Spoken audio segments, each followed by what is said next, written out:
Hi friend, मैं यारेके सिंह आप सभी का अपने यूट्यूब चैनल में स्वागत करता हूं। और आज रेलवे में पूछे गए कुछ मैथ के महत्वपूर्ण क्वेश्चन लेकर आप लोगों के सामने उपस्थित हुआ हूं। तो आइए देर ना करते हुए देखते हैं पहला क्वेश्चन है, यदि बहुलक का मान 14 है और अंक गणितीय माध्य 5 है तो माध्यिका का मान ज्ञात कीजिए। तो इस सवाल को हल करने से पहले हमें बहुलक, माध्य और माध्यिका के बीच संबंध क्या होता है ये पता होना चाहिए। तो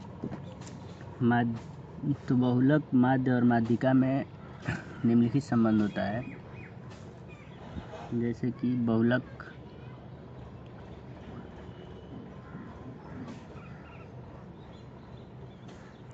बहुलक बराबर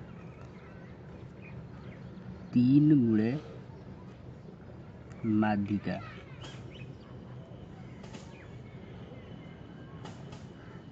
माइनस 2 गुणे माध्य। यही बहुलक, माध्यिका और माध्य में संबंध होता है और इसी फार्मूला में हमको डाटा को रख देना है। तो हमें यहाँ से बहुलक का मान 14 पता है, तो हम बहुलक की जगह पे 14 रख देंगे बराबर 3 गुणे हमें माध्य मालूम करना है, माध्यिका मालूम करना है, तो हम इसको इसी तरह से रहने देंगे और माइनस 2 गुणे माध्य का मान 5 दिया हुआ है। तो 14 = 3 गुणे माध्यिका और माइनस 5 गुना के 10। यहाँ स्पेस नहीं है, यहाँ पे हम लोग देख लेते हैं। तो 3 माध्यिका, 3 गुणे माध्यिका बराबर, हम 10 को इधर लाएंगे तो 24 हो जाएगा। तो माध्यिका हमारी 24/3 यानी 3 × 8 = 24 माध्यिका ज्ञात हो गया है। अब अगला क्वेश्चन देखते हैं। अगला क्वेश्चन में कह रहा है कि यदि S 4, 1, 6 11 से विभाजित हों तो S का निम्नतम प्राकृतिक संख्या का मान ज्ञात कीजिए।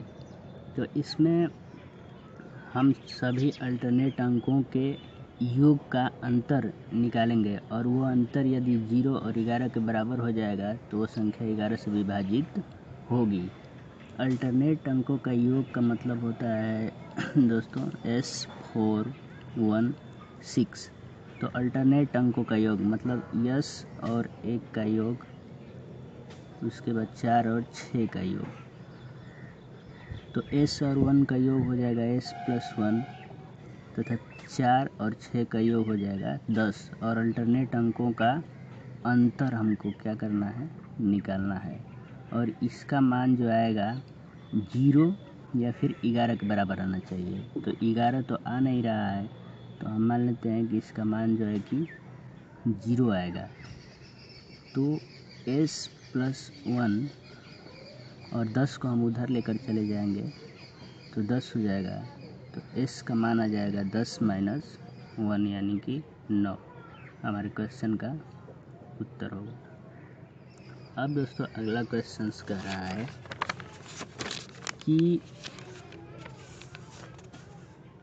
यदि क्रय मूल्य दोगुना कर दिया जाए, कह रहा है कि यदि क्रय मूल्य दोगुना कर दिया जाए तो लाभ चौथाई हो जाता है, लाभ प्रतिशत ज्ञात कीजिए। तो हम मान लेते हैं कि क्रय मूल्य जो है कि हमारा 100 है। अब कह रहा है ये CP1 है। अब कह रहा है कि यदि क्रय मूल्य दोगुना कर दिया जाए तो CP2 हमारा कितना हो जाएगा, 200। और जब क्रय मूल्य को दोगुना किया जाता है तो लाभ जो है कि चौथाई हो जाता है।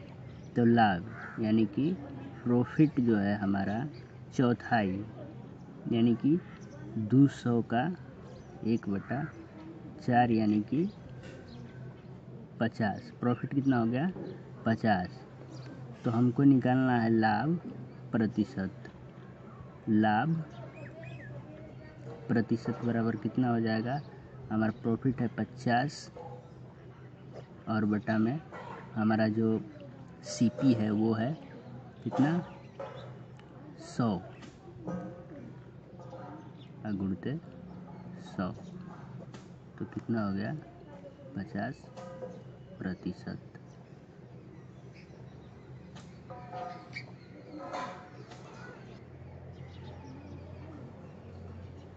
अगला क्वेश्चन है, एक दुकानदार 60 रुपये में 100 संतरे खरीदता है। वह 15% परिवहन पर व्यय करता है। 20% लाभ कमाने के लिए 100 संतरे का विक्रय मूल्य क्या होना चाहिए। तो एक दुकानदार है जो 60 रुपये में 100 संतरे खरीदता है। 60 रुपये में कितने संतरे, 100 संतरे खरीदता है। तो एक संतरे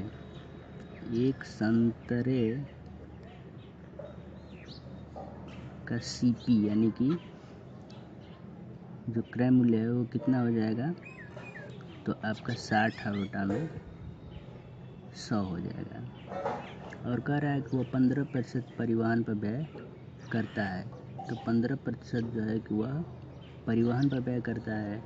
तो हमारा जो ये 60 है इसका हम 15% निकाल लेते हैं। ये एक संतरे का मूल्य हो गया और 15% जो है कि वो क्या करता है, 60 रुपये में 100 संतरे खरीदता है। चूँकि 15% परिवहन पर व्यय करता है तो ये भी जो है कि उसका क्रय मूल्य में ही शामिल होगा। तो हम 60 रुपये का निकाल लेते हैं 15%। तो 60 का 15% कितना होगा, 15/100, 0, 5 तिहाई 15 और 5 दूना के 10, 2 तिहाई 6 यानी तितली के 9 हो गया। यानी कि टोटल अब जो उसका दाम हो गया तो आपका 69 में अब 100 संतरे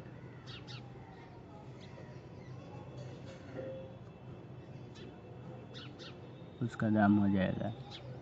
तो एक संतरे का दाम कितना हो जाएगा, एक संतरे का मूल्य जो है कि 69/100 हो जाएगा। और कह रहा है कि 20% लाभ कमाने के लिए 100 संतरे का विक्रय मूल्य क्या होना चाहिए। तो उसको लाभ कमाना है कितना, 20%। तो हम 20% इस पे लाभ कमाएंगे तो हमारा हो जाएगा 0 से 0 कैंसिल, 2 छक्का 12, 2 5 10। हम इसका गुणा कर लेंगे, 9 छक्का 54 को 4, हासिल लगा 5 और 6 छड़े के 36 और 5, 36 और 5 कितना हो जाएगा 41 अब बटा में 100 गुणे 5 यानी कि 5 और 8 40, 5 दूनी के 10 और 5 और 8 40 बटा में 100। अतः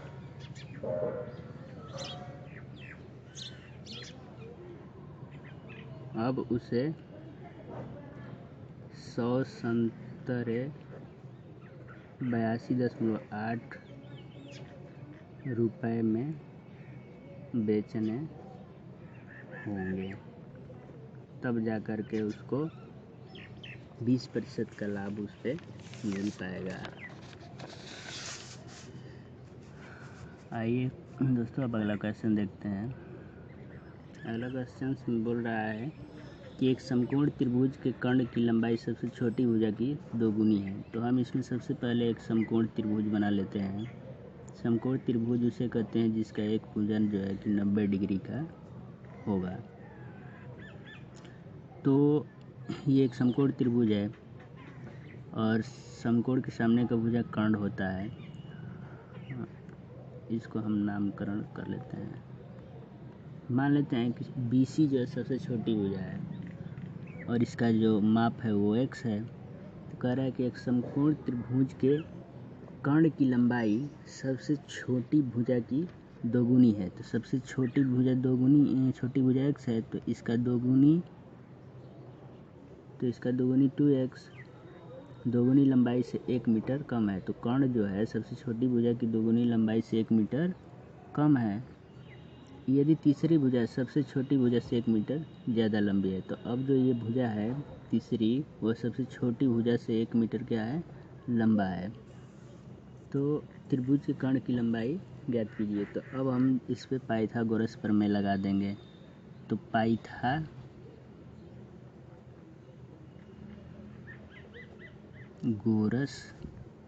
प्रमेय से कर्ण का स्क्वायर यानी 2x - 1 का स्क्वायर बराबर शेष दोनों छोटी भुजाओं के वर्गों का योग। 2x का वर्ग यानी 4x square plus 1 minus 4x बराबर x square plus 1 plus 2x plus x square, x 2x square plus 1 plus 2x बराबर 4x square plus 1 minus 4x। चूँकि एक समान चिन्ह वाले हैं तो ये कट जाएंगे, और हम 2x को इधर लाएंगे तो कितना बचेगा, घट करके 4x स्क्वायर में से 2x स्क्वायर बराबर, हम इसको इधर ले जाएंगे तो 4 और 2 6x हो जाएगा। x से एक x कैंसिल हो जाएगा, तो x बराबर 6/2 यानी कि 3। तो हमारा जो है कि कर्ण का मान कितना आ जाएगा, कर्ण जो है कि 2x - 1 है, x का मान हम यहाँ से 6 भरेंगे तो 3 दूना के 6 या -1 यानी कि 5 जो है हमारा आंसर हो जाएगा। अब अगला क्वेश्चन बोल रहा है कि सीता जब 48 लेडीज साबुन बेचती है तो उसे 12 साबुनों के विक्रय मूल्य के बराबर लाभ होता है। तो लाभ प्रतिशत ज्ञात कीजिए। तो चूँकि यहाँ पे बेचा गया है साबुनों को 48 रुपया में, और लाभ हो रहा है 12 साबुनों के विक्रय मूल्य के बराबर। जो लाभ है प्रॉफिट वो 12 साबुनों के विक्रय मूल्य के बराबर है। तो चूँकि 48 साबुन को बेचने पर 12 साबुनों के विक्रय मूल्य के बराबर लाभ होता है, तो खरीदे कितने में गए होंगे साबुन, जाहिर सी बात है कि हम 48 में से हम 12 को माइनस कर लेंगे तो 36 आ जाएगा। यानी कि 36 में साबुन जो है कि खरीदे गए थे और 48 में बेचे गए हैं, तभी तो हमको 12 साबुनों के विक्रय मूल्य के बराबर लाभ हो रहा है। तो हमको अब ज्ञात करना है लाभ प्रतिशत। तो लाभ प्रतिशत बराबर कुल लाभ कितना है 12, CP कितना है 36 × 100, 12 × 36 यानी कि 33 से 1/3% का हमारा प्रॉफिट हो गया।